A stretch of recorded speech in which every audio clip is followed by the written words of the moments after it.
hidden ball trick, 55, and White's got it. Tinney, he's got the goalie here. He's got him! He's got him!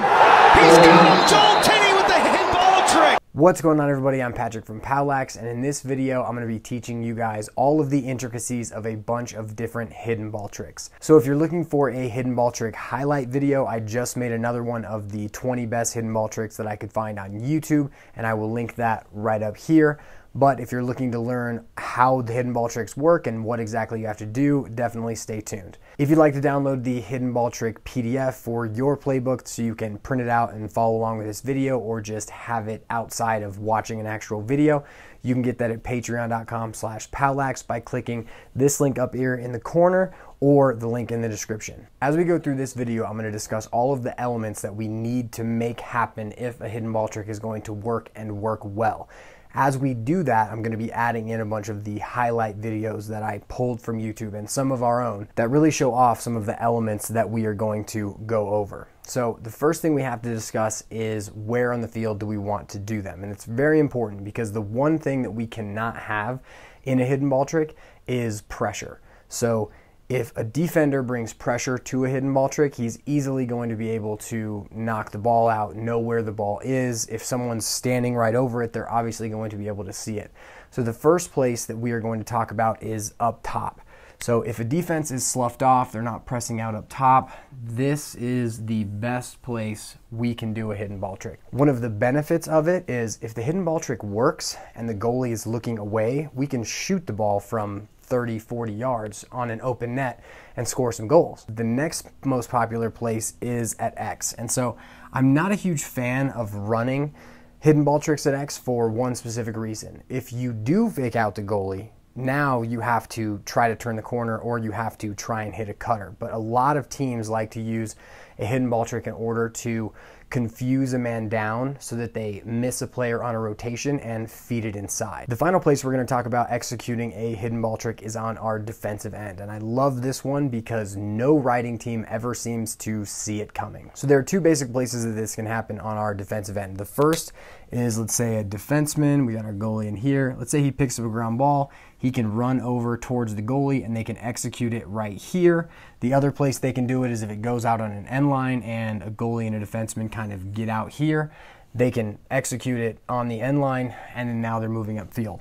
The trouble with the full field hidden ball trick is that you have to be an Emmy award-winning actor to be able to pull it off. So once one of these players looks like they have the ball, they have to actively cradle. The other player has to act like they don't have it and they kind of look, stiff as they're running down the field. And they really take a long time, which means that there's a lot of time for the writing team to figure it out. Rather than going through the full field hidden ball tricks later, we're just going to go through them now. Both of these clips use the same style of hidden ball trick. The ball's picked up near the crease and then they act like they're going to flip the ball to the goalie, but they don't. Once the hidden ball trick has been executed, the goalie has to act like they have the ball. And that's what we get a great video of watching the Syracuse goalie. So see how he is cradling, he's looking up like he's going to fake. No one's on him riding him, which is very convenient, but so he's really acting like he has the ball the whole time, and Syracuse ends up scoring after a pass on the opposite end. Now for the player who actually has the ball, watch how he's kind of just running upfield, looking back towards where everyone thinks the ball is. He's not really cradling, he's just kind of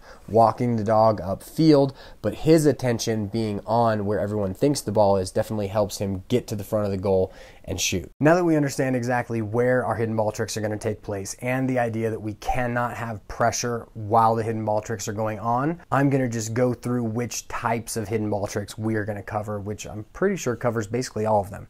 So the first type is a flip or a fake flip. So two players will come together, they will flip or fake flip the ball. One of them will actually have the ball, one of them will not, and we're hoping that the goalie or the defense doesn't know who has it. So we're going to cover the hidden ball trick for men up just really quickly, and we're going to watch Ohio State and Penn State execute it. Now, if you're going to run this with your team, there's actually a really cool thing you can do by basically having two separate calls to let everybody know whether it's actually going to be a flip or fake flip, because The dynamics of it are pretty much the same because basically there's a 50-50 chance that the player who flipped it has the ball or the player who came through is going to have the ball. But so if you use terminology like maybe an odd number or an even number to clarify whether the ball will be flip or fake flip, it can really help your team get on the same page. For our first example, we're going to watch Ohio State. Notice as they come to the ball, the player doesn't even flip it up, but as they come off of it, the two players in low positions have to step out to play both players, which leaves 4 players up top offensively and 3 players defensively. And so as they move through the play, they miss a player inside, the ball's fed inside, and they score. Even though the goalie didn't bite on the fake, it does confuse the defense enough to leave a player inside. Now in the Penn State example, they do actually flip the ball. The player who flipped it does keep it, but now watch how the goalie's head turns towards the player who doesn't have the ball for a split second. Now he has less time to actually react once he does find the ball again. The ball is basically force fed inside, they catch it, and they score. The next type of hidden ball trick that we may have is a restart misdirection, which basically means that as a ball goes out of bounds, 2 players will go try to get the ball. One of them will have the ball, the other will not, but the player who does not have the ball is kind of going to stick his stick up in the air like, hey, I'm ready, like blow the whistle.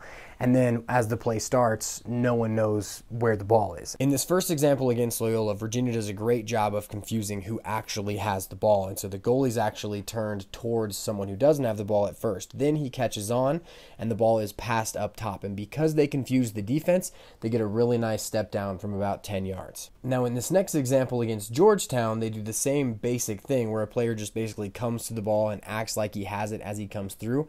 And this one works a lot better.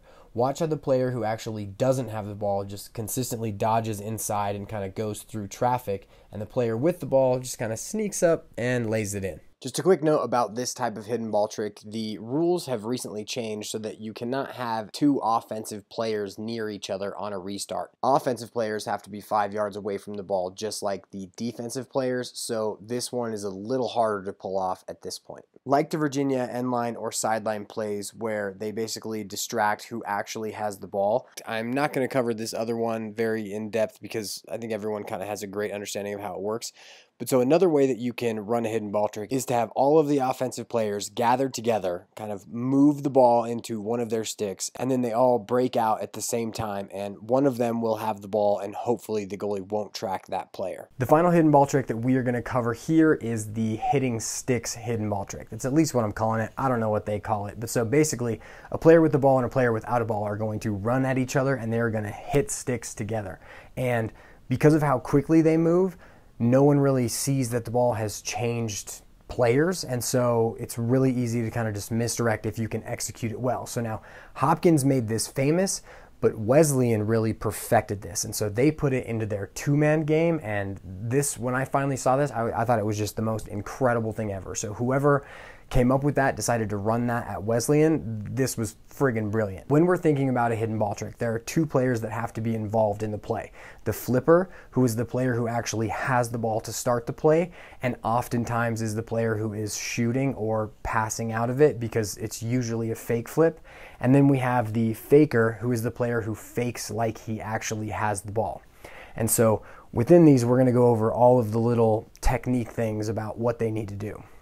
So for the flipper, he needs to know whether he's going to toss the ball or not. He needs to shield the ball with his body, and he needs to catch the ball and then act like he doesn't have it.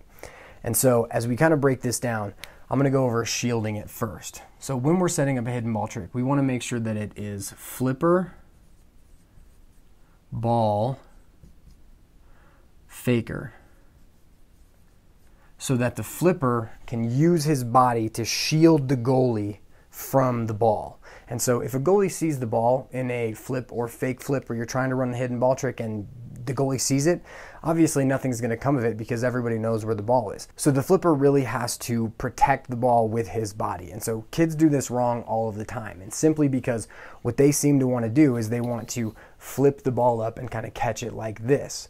But that doesn't really work because it doesn't really hide the stick. What you want to do is you want to actually flip the ball up and turn your back to them so that the ball comes down completely behind you.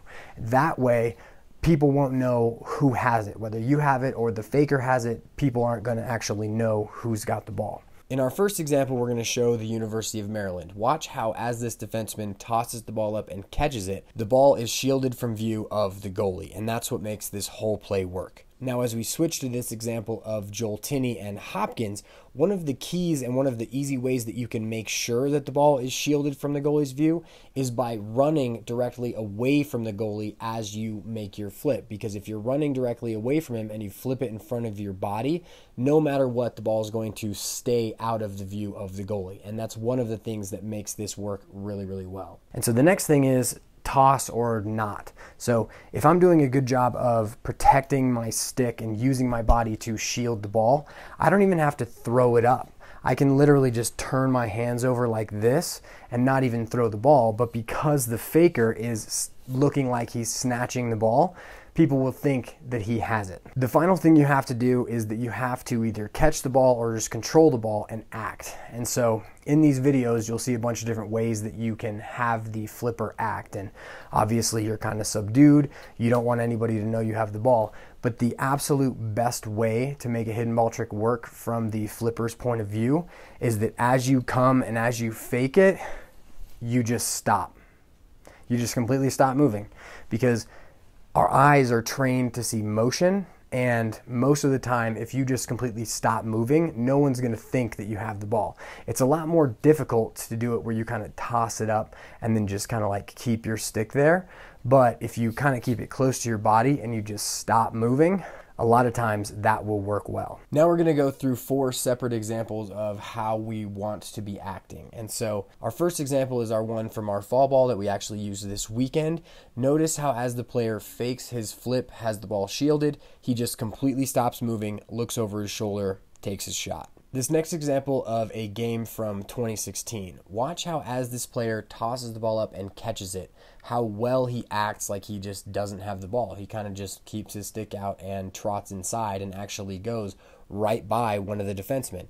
He gets to the middle of the field and shoots. Our final clip to kind of show the acting is of Joel Tinney, and it's a lot like the Maryland example. As he tosses the ball up and accepts the ball back into his own stick, his head kind of moves down like he doesn't have the ball, and by that time the goalie is completely confused and he shoots from 30 yards. Now, the final thing that the flipper has to actually do is they have to execute the end of the play. So if the play is run at X and it's designed to mix up a man-down defense and move the ball to a cutter, you've got to kind of subtly look inside, act like you don't have the ball, and then feed it to him.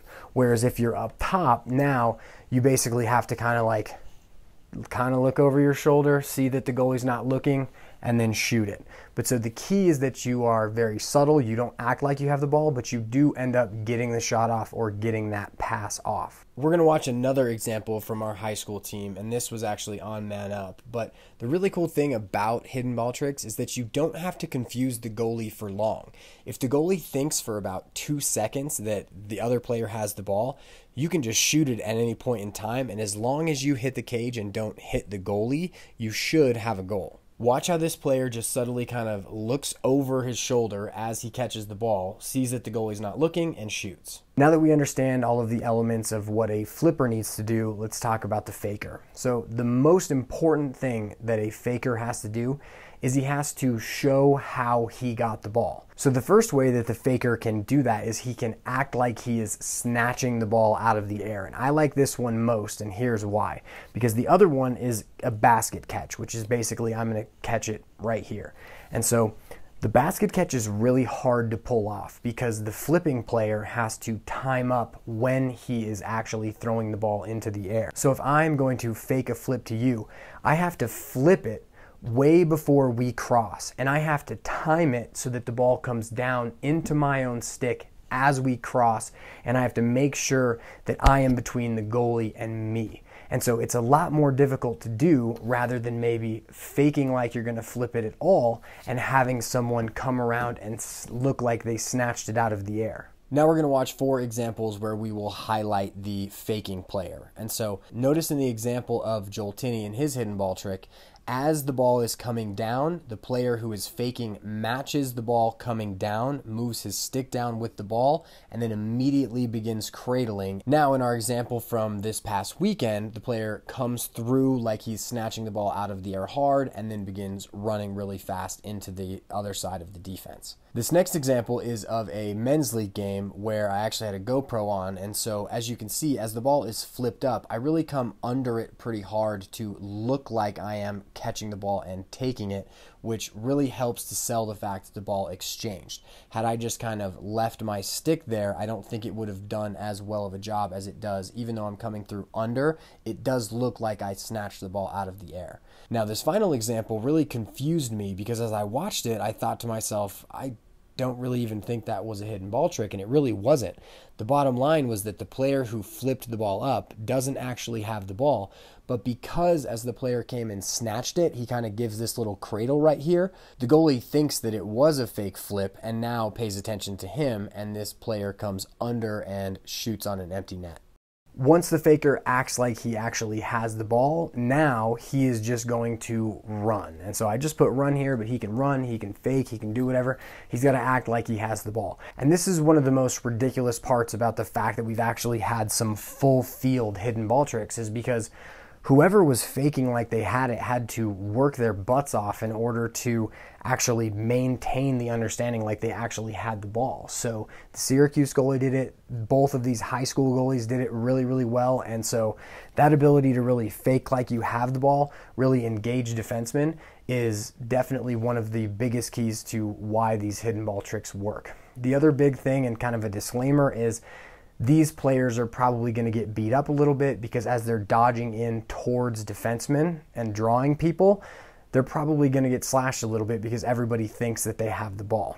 I'm pretty sure that in one of these videos, I think the goalie gets slashed and they actually draw a flag on a guy who's not even near the ball. So this is our third full field example. I'm actually not exactly sure which team this is, but they're the team in yellow. Now, after the hidden ball trick is executed, watch how hard this goalie actually works to make it look like he has the ball. He's running, he's dodging, everything like that. He actually draws a flag right here, but its acting job does sell the entire team that he does have the ball, and the team ends up scoring. Now, this is the clip from 2016, and notice how as he comes through the flip, he really does act like he has the ball entirely. He dodges to X, which distracts the entire defense, allowing this player to step in and shoot it. So the final hidden ball trick that we're going to cover is the ones where two players will hit their sticks together. So Hopkins made this famous when they ran this against Virginia. Everybody's seen the highlight, but so what they basically do is the player with the ball will be running on the outside of the field. A player will be coming inside of them, and then he will throw the ball to the other player by hitting sticks. So if I have this other stick here, they're basically going to come and hit sticks, and now the ball should have exchanged. You basically have two options. You can either put the ball in the other player's stick, or you're going to lose the ball. Because even if you try to like cradle it and so you look like you're switching, the ball usually falls out anyway. The biggest and most important thing about hidden ball tricks where you are going to hit sticks is understanding the release point of a head. So as you are throwing a pass, the ball is going to release out of the top half of the head. And so as players seem to start doing this, what they do is they try to match their sticks up like this. You really don't want to match sticks up like this. What you want to do is if this stick has the ball, you want to hit the other player's stick with the top half of the head. So it should look something like this, so that as you are coming through the pass, the ball will release from the top hit this stick, now the ball is in the other stick. Now the quality of this clip isn't great, but you can see that the player who has the ball, the head of his stick is a good 2 to 3 inches lower than the stick that he is throwing the ball into. And so they do a great job of making this exchange, allowing the play to work. Now, even though Hopkins did a really good job with this hidden ball trick, Wesleyan perfected it. And they basically did the same things Hopkins did, but they put it into their two-man game behind the goal. And so how they ran it is basically they had a picker come to the ball, and he basically set up like this, where his stick was vertical, like you have to be when you're setting picks now, and the face of his stick was open so that the other player could come and put it in.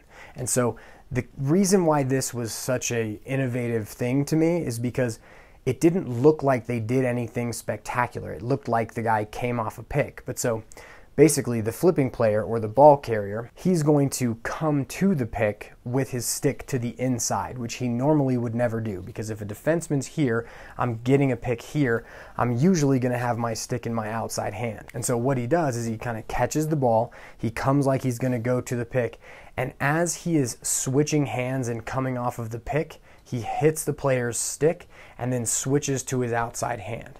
Now, for the picker in this instance, he is going to kind of be standing there, he's going to accept the ball, and he's kind of going to wait for just 1 second before he takes off. Because if he waits for the second, the goalie and all of the defensemen will continue to follow him with their eyes while he now has the ball. And so this was absolutely brilliant. As you watch this clip of the Wesleyan versus Salisbury National Championship game, there's a couple things I want you to keep in mind. First is I know that Salisbury most likely knew that this was part of Wesleyan's game plan.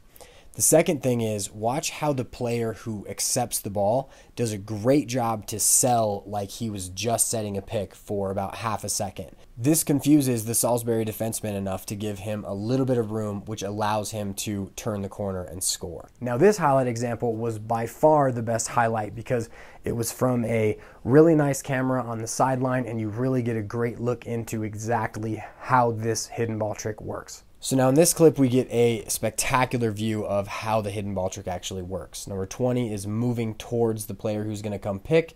The picker standing vertical with his stick up.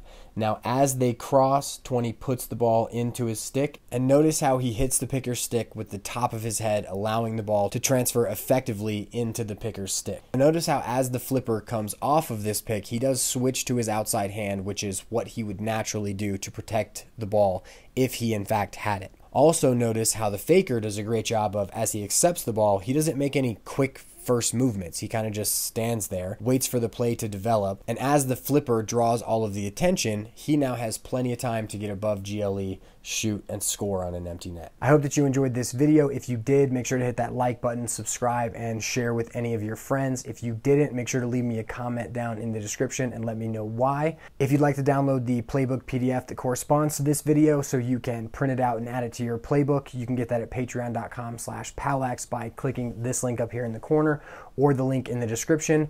This will be a part of our $3 set plays tier. Have a good one. I'll see you in the next video.